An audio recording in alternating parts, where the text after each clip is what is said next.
book lovers, welcome to Uncommon Reader. My name is Daniela, and today I'm launching a brand new format here on Uncommon Reader dedicated to my favorites of the month.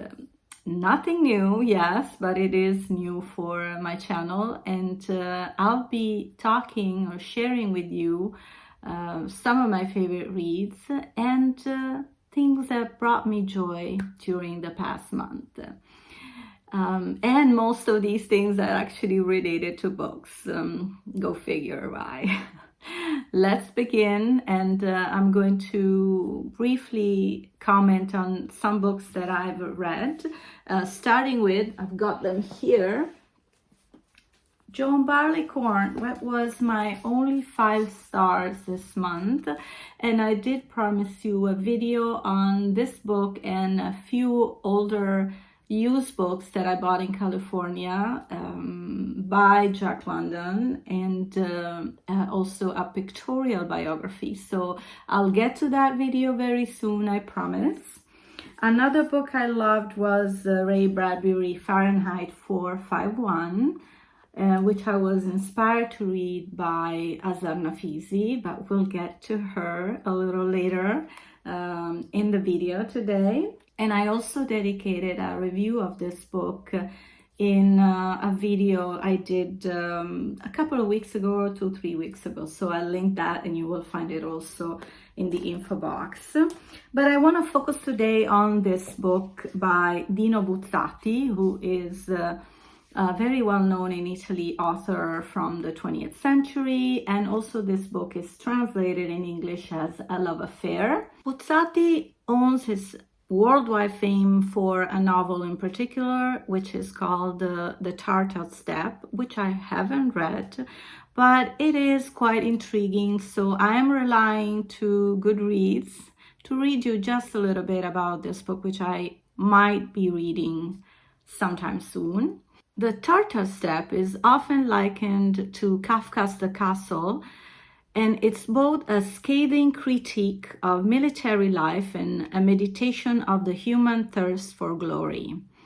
It tells of young Giovanni Drogo, who is posted to a distant fort overlooking the vast Tartar Steppe, and although not intending to stay, Giovanni suddenly finds that years have passed, as almost without his noticing, he has come to share the others' wait for a foreign invasion that never happens. Over time, the fort is downgraded and Giovanni's ambitions fade until the day the enemy begins massing on the desolate steppe. ... And this book, it's actually only 200 pages, so I don't think it's going to be too tedious waiting for this invasion. So I'm getting a little curious to read this book. But going back to A Love Affair, it narrates the toxic relationship between this middle-aged man who's quite accomplished in his work as an architect, but very unlucky in love. He goes to brothels for his entertainment, and one day he meets this very young lady that at first doesn't really interest him, but her personality is so unique that he starts noticing her. She is very elusive, mysterious, quite cheeky.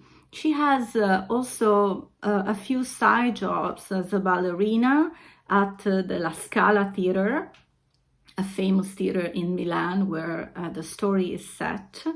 And also she works as a dancer in a nightclub.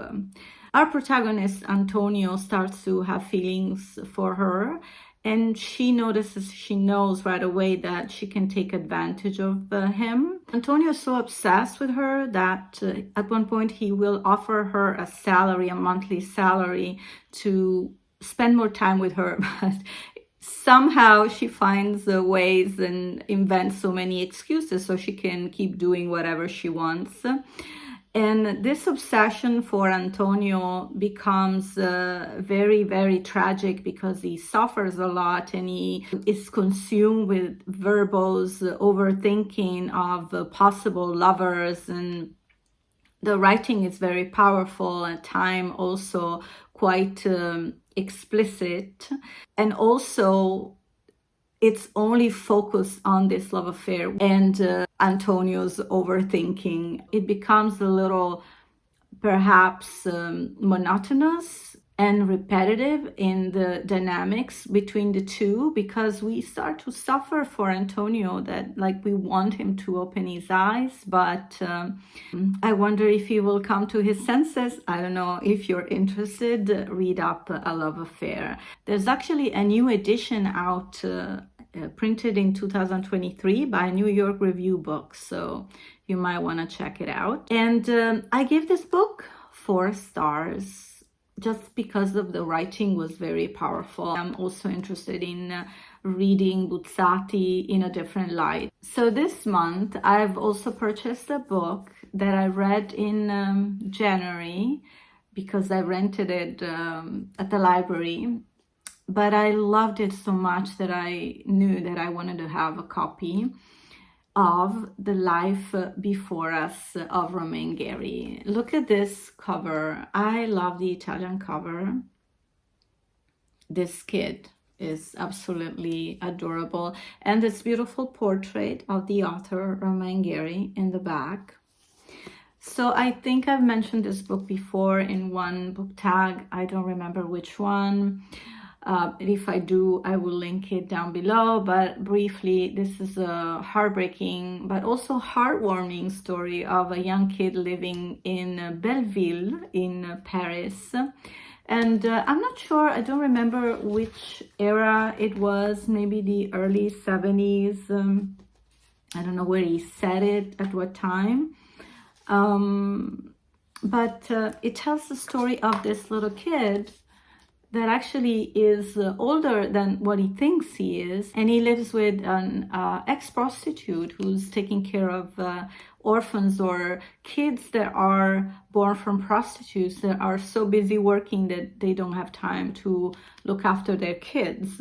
But this woman, Rosa, is getting older and she can barely move anymore. So we see this kid so worried about her and trying to help, and at the same time wondering about his future, even if they are so poor. And the language is actually sort of humorous, and that's what I love when the voice in books is the one of the child, because they will be a little ironic, and there is a little bit of lightness to the dramatic story, because kids are hopeful and they are still hoping that something will happen to change their lives, and I find that so endearing. This book is exquisite. If you haven't read it yet, please go check it out. Of course, it is translated in English, and it's a little jewel indeed. So back to Azar Nafisi, I was mentioning before. Yes, I did dedicate a book on her, Read Dangerously, and also she came to visit my region in September for a book festival. And she received an award, and she was talking about this book and also reminiscing about her childhood. And that's also where I sort of heard of Fahrenheit 451, which I read this month. And just a few days ago, I went to see the movie Reading Lolita in Tehran, which is based on her book. It was just like so beautiful and heartbreaking at the same time. Nafisi has been away from Iran for a few years. She studied university in USA, but she decided to go back to Iran just before the revolution that brought back to power Ayatollah Khomeini in 1979. And so we witnessed the dramatic change in Iran, and her struggle, and also the fact that she couldn't teach the literature she wanted to share. All these books became banned. And we're talking about Scott Fitzgerald, The Great Gatsby, or Lolita, or even Jane Austen, because Jane Austen was one that gave power of women to choose their husbands, you know, and it's not what the radical Islamic laws were promoting, of course. So the movie doesn't focus as much on all the nuances that Nafisi speaks about all these books in Reading Lolita in Tehran, but it was still very, very moving in sharing all these stories of her students. And I'm glad that I met her when she came to this literary festival in my region, because I met her and I have her autographs, and I could spot her because she did a little cameo of like 3-4 seconds in this movie. And I was like so moved when I saw her on the screen, because she was so kind and gentle when she was giving autographs. And I remember she drew a flower, and she also written her name in Persian. I don't know, I think it's when you meet an author that moves you a lot and you see that they are superhuman beings, it just makes it, you know, it makes you love them even more. So that was quite special. I'm ending this video with telling you and showing you a little bit of my visit to Trieste. Trieste is the capital city of Friuli Venezia Giulia, my region, in the northeast of Italy. It's a port city, and it occupies a thin strip of land between the Adriatic coast and borders with Slovenia. Italian, Austro-Hungarian, and Slovenian influence are all evident in its layout, which encompasses a medieval old city and a neoclassical Austrian quarter. In this city, also, James Joyce arrived in 1905 at the age of 22 in the company of his wife, Nora. He found employment as a teacher of English language and literature, and he was very poorly paid. The meeting with Italo Svevo dates back to 1907, when Joyce became his and his wife's English teacher. Joyce was struck by Selinità, a book that you will find in English translated as A Man Grows Older, and Joyce actually helped Svevo emerge in the Italian book scene. From the memories of Svevo's daughter, she recalls that Joyce was an educated man who knew many languages, was a good connoisseur of the Triestine dialect, and felt at ease among the common people in the tavern. Some transpositions of the Triestine characters return in Ulysses, and first of all, the protagonist, the Jew, Svevo, and the Irishman, Joyce. The friendship continued even in the years following the First World War. It was a long-lasting friendship that's also being written about. There is a book called Friends in Exile, Italo Svevo and James Joyce by Brian Moloney. See if you want to check that out. So this concludes my first favorites of November. I hope you enjoyed. You have any favorites in November? Let me know in the comments.